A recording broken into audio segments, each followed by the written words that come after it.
Going to heaven? Yes. Stupid? Absolutely. And sure enough, that's what he did. He did that. He came into the church and he told Claude, said, Claude, I want you to know right now, I'm the leader of the church. Claude put his arm around and said, God bless you. That'll be fine.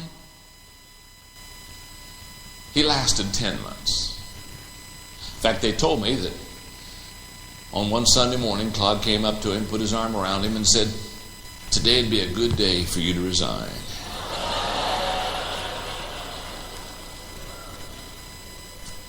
You know, my friend never has learned this law.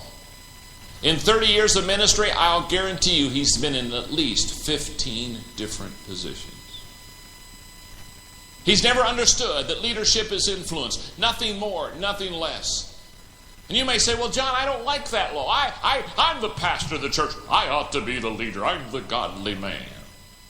Well, whoop-de-doo. When you're done believing all those lies about yourself, I'm here to tell you the person with the most influence in your church or in your business or in your company is the leader of the church. And nowhere is leadership more clearly defined than in a volunteer organization. Let me talk to you about this for a second. In fact, I was just up in Michigan recently doing a conference for about 150 CEOs. And they were asking me, they were saying, John, how can I find leaders? How can I know my potential leaders in my companies? And I shared with them, I said, if you really want to know your potential leaders, if you really want to find out in your company the ones that are really good leaders, I said, let them be put in charge of a voluntary organization. Let them be put in charge of a group of people that there's no paycheck to be given, there's no position to be hoarded over them. In other words, they don't have to follow you unless they want to follow you.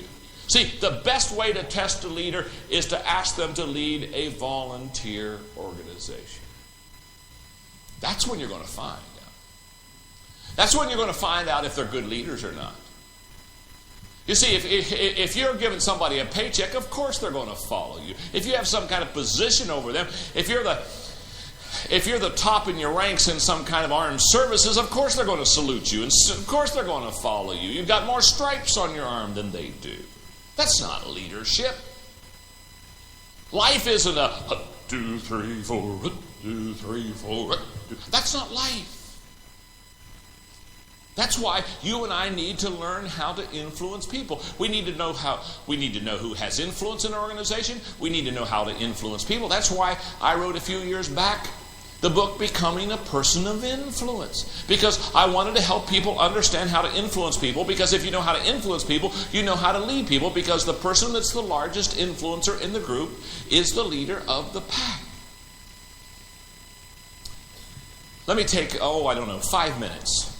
And just walk you through the 5 levels of leadership or the 5 levels of influence in your notebook. The lowest level of all is the position level. And right beside the word position, put the word rights. R-I-G-H-T. People follow you because they have to. That's the entry level of leadership. That's where it all begins. And there's nothing wrong with that level as long as we understand that it's the entry level of leadership. As long as we understand it's the beginning, not the end. Does this make sense? But there's a level higher than that. The second level is the permission level. And beside the word permission, put the word relationships. Because on this level, people follow you because they want to. Now you can already see a marked change. On level number 1, they followed you because they had to. On level number 2, now they're following you because they want to. I sometimes call this level the second mile level. And the reason I call it that is because in the Bible, remember the story of, any time that somebody asked you to go the first mile with them, you were obligated. But if you went the second mile, It was because you desired to go the second mile. That's a second mile level of leadership and a second mile level of influence right there. The third level of influence in any company or any organization is the production level. And the key word right beside production, the key word is the word results. Here people follow you because of what you've done for the organization. It's a great level to be on. By the way, just like level number 2 is what I call the second mile level, this level here, I call this the high morale level. High morale kicks in here because people are now seeing success and they're feeling growth and they're excited about what's happening, and they're describing you in terms like, before you came, Pastor, the church was going down, but now we've turned around and we've added 50 people to the church, or the finances are up, or the business has turned around. They describe you in those kind of terms. Here's how they describe you. Before you came, it was not as good as it is now. High morale kicks in on level number 3. People begin to feel good about who they are and about what the company is doing. And they're following you because of what you have done for the organization. Now I want to stop here just for a second before I take you to the 4th level and say this. That in the business world and in the church world, level number 1 is both highly regarded, the position or the title. In the church world, on level number 2, the permission side, they hold highly to relationships. The business does too, but not as highly. But the business world loves number 3. That's the production. That's where the bottom line is, and that's where the profit margin is, okay? But here's what is interesting to me. When you get to level number 4, I don't find very many churches or businesses really working level number 4, and level number 4 is the most important level. It's called the people development level. Here is where you are developing people. In fact, the word to put in that blank besides people development is reproduction. This is where growth really kicks in. In fact, we're going to teach a couple of the 21 laws deal with level number 4. Especially the law of explosive growth. We'll talk about that later. But on level number 4, this is exciting. This is where you're beginning to develop people. And just like level number 2 is where the second mile principle is lived out. And level number 3 is where high morale is beginning to be experienced. On level number 4, the key word at this level is loyalty. People become loyal to you because of what you have done for them. That is a key area. In fact, I can promise you, when you start developing people, they're yours for life. Absolutely. One-on-one. Developing, pouring your life into them, discipling them. My friend and prayer partner Bill Classen taught me many, many years ago. He said, John, you build a great church one person at a time. You don't build a great church from the pulpit. You build a preaching station from the pulpit. You build a great church one life at a time. People development. That's the 4th level of influence. The 5th level of influence is what I call the personhood level. The personhood level, I guess the key word there is respect. Because you have done it so well for so long with so many that you're bigger than life to them. They've got you up probably on a pedestal, okay? Now, I would encourage you, I've just given you a very short setting and teaching of the 5 levels of leadership and the 5 levels of influence, but I want to really encourage you. You can come back to this and look at this and study this and really apply it to your heart and apply it to your life. Okay, 4 questions to ask ourselves on this law of influence. Question number 1. What is the level of my influence with the leaders of my organization? I want you to sit down and I want you to think of who the leaders are in your company, in your church. And I want you to write those names down. Then I want you to ask yourself, okay, on these 5 levels, which level am I on with them? Now let me give you a little bit of a hint here. You're not going to be on the same level with every person. Does that make sense? But what you want to do is make sure that you are really climbing the level of influence with your leaders, because they're going to make you or break you. Question number 2, what is the level of my influence with the followers of my organization?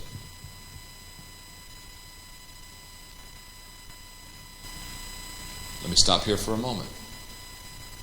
If your level of influence is higher with the followers than with the leaders, you're in trouble. Because the leaders are going to influence the rest.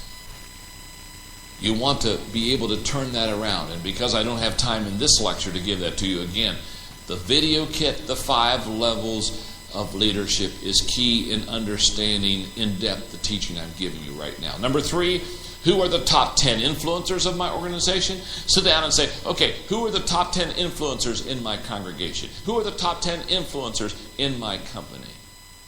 That's a great exercise. For example, at Hillham, Indiana, the top influencer at Hillham, Indiana wasn't John Maxwell. The top influencer in Hillham was who? Claude was the top influencer. Benny was probably number 2, huh? You say, well, John, where were you? I don't know. I think I started off about 7 or 8 and probably got up to about, 3 by the time I left. I never was the top influencer. In fact, I was giving this lecture one time, and Claude's son happened to be hearing this lecture. He came up to me after and gave me a big hug and said, Dad still runs the church. Well, of course he does. Of course he does. He's the top influencer. When I went to my second church, I wasn't the top influencer there.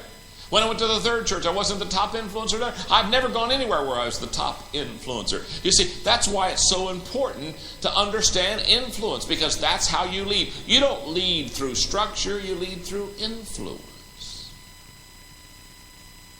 Number 4, this is a great question. Do I influence the influencers? Great question. Do I influence the Claudes? And by the way, it may not be a Claude in your church. Maybe it's a Claudia.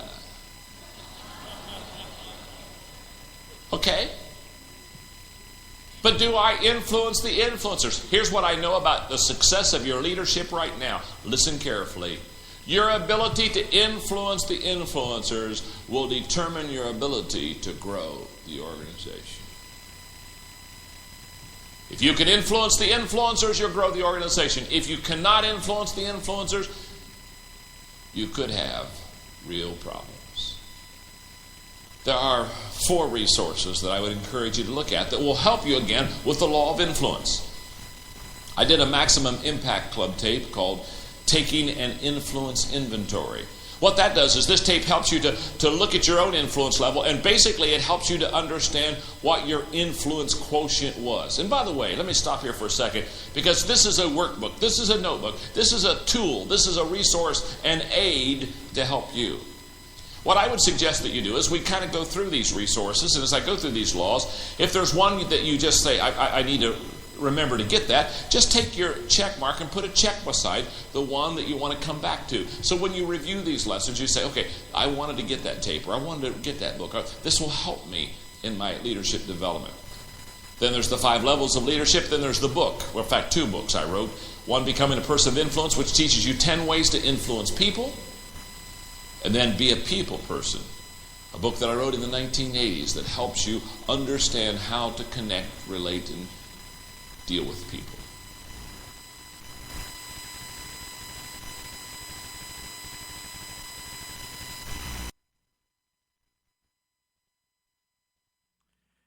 Bien, teníamos la presentación del Dr. John Maxwell. This was Dr. John Maxwell preaching the law of influence. Right now it's 10:29 p.m. This is January the 11th, Saturday, 2014. This is Saturday, and this is Minister Luis Marquez saying thank you for your audience. We'll be back tomorrow morning, maybe 11 a.m. with another preacher, Dr. John Maxwell. So thank you, and you have a blessed night.